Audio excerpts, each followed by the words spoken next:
The family of a Chico man shot and killed by police are taking the city to court.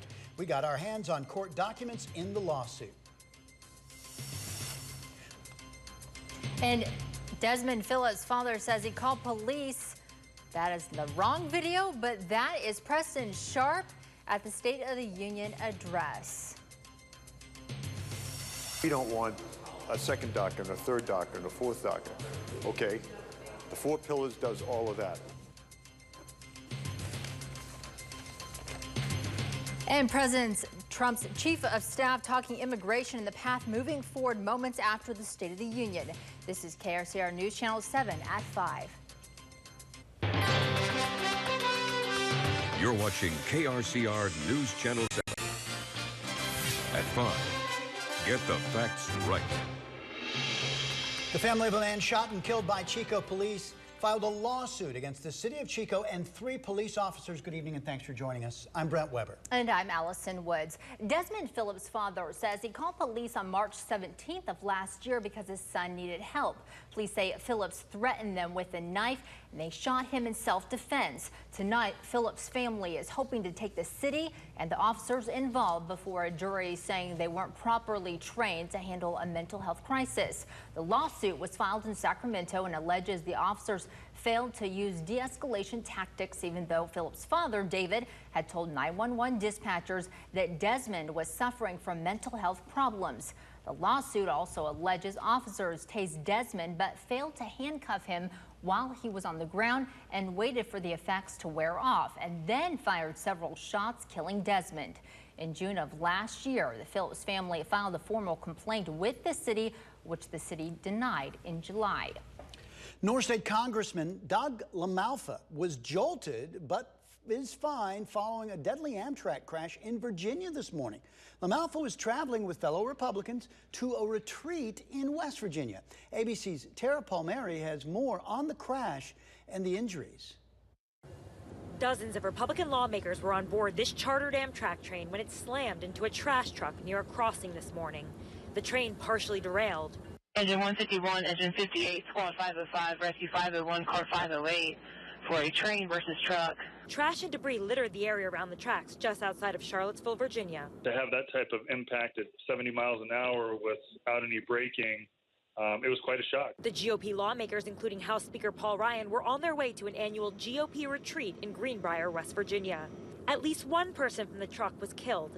Others in the vehicle are also said to be seriously injured. One of these sad situations where the vehicle and the men that were operating it were just in the wrong place at the wrong time. On the train, there were no major injuries reported, only minor. Minnesota Congressman Jason Lewis was sent to a local hospital with a concussion.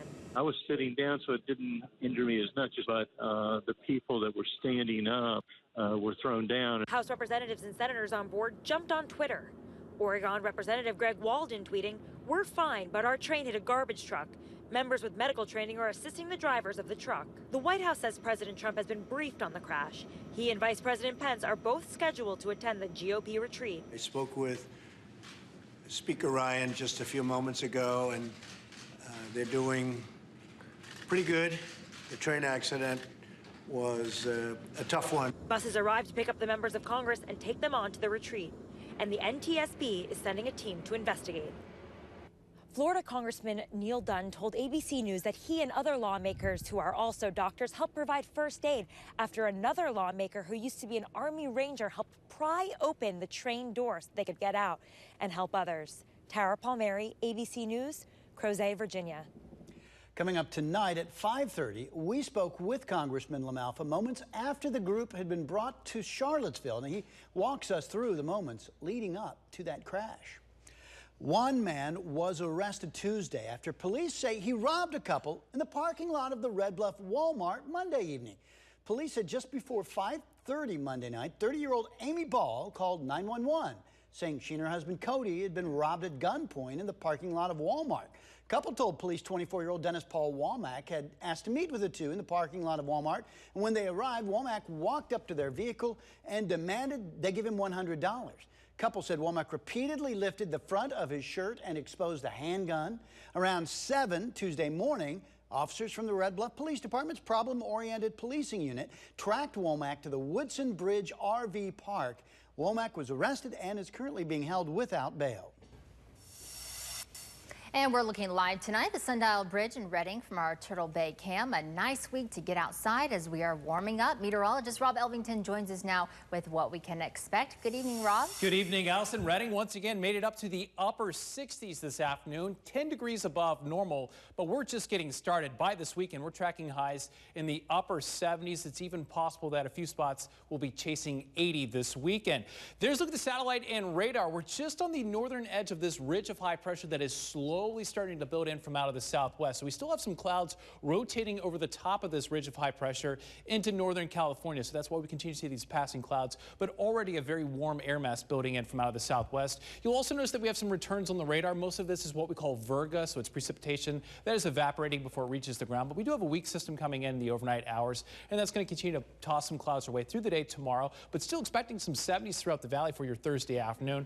And then Friday into Saturday, not only are we tracking some northerly winds, but again, very warm conditions, highs back up to the upper 70s. And look at this. This is the precipitation forecast for the next 7 days through NOAA. Bone dry for the entire North State, including the mountains. Back to you. Thank you very much, Rob. In the hours since last night's State of the Union address, donations have poured in for Redding's Preston Sharp. Here tonight is Preston Sharp, a 12-year-old boy from Redding, California, who noticed that veterans' graves were not marked with flags on Veterans Day.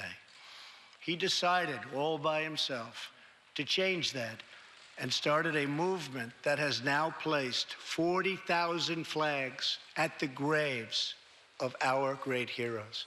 Preston, a job well done. And Preston has started a charitable organization. He hopes to raise $1 million to support his goal of putting a flag on the graves of veterans in every state. The GoFundMe page for the charity has raised $44,000. Several donors today mentioning that State of the Union.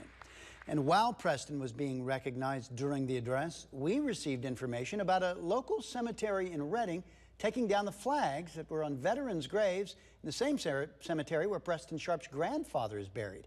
We wanted to know why, so Sade Brown went to the cemetery and spoke with the manager to learn about their effort to maintain balance with respect for veterans. Good evening, Sade. Good evening, Brent. So I visited the Redding Memorial Park to understand the reasons why the flags were taken down, and the manager tells me it's all about the respect for the flag. Some flags on veterans' grave were taken down at Redding Memorial Park. General Manager Karen Karnitz says the reasons are because some flags become to be in poor condition. Preston and his crew come out and put out flags, and then we leave them up as long as we can, and then when it gets to a point where either the flags are in poor condition and need to be retired, we'll retire them. She explained it's also because of maintenance work. And we are out there landscaping daily, whether it's mowing or trimming or blowing leaves. And we need to be respectful of the flag also. We really don't want to get the mowers or the trimmers too close to the flags. And that they've purchased flags for those that need to be replaced. And when we do need to replace the flags for the park, we do purchase new flags. So over the course of the years that Preston has been here, we've probably spent a couple thousand on flags. Karnitz say they have veterans who work at the cemetery who helps keep an eye out.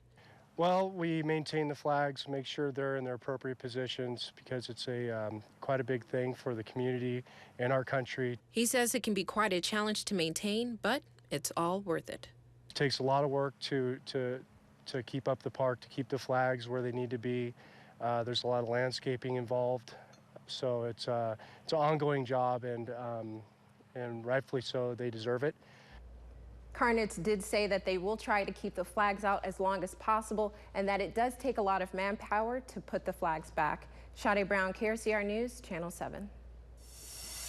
Because now we are all here and ready to make sure you never see outside of prison walls again.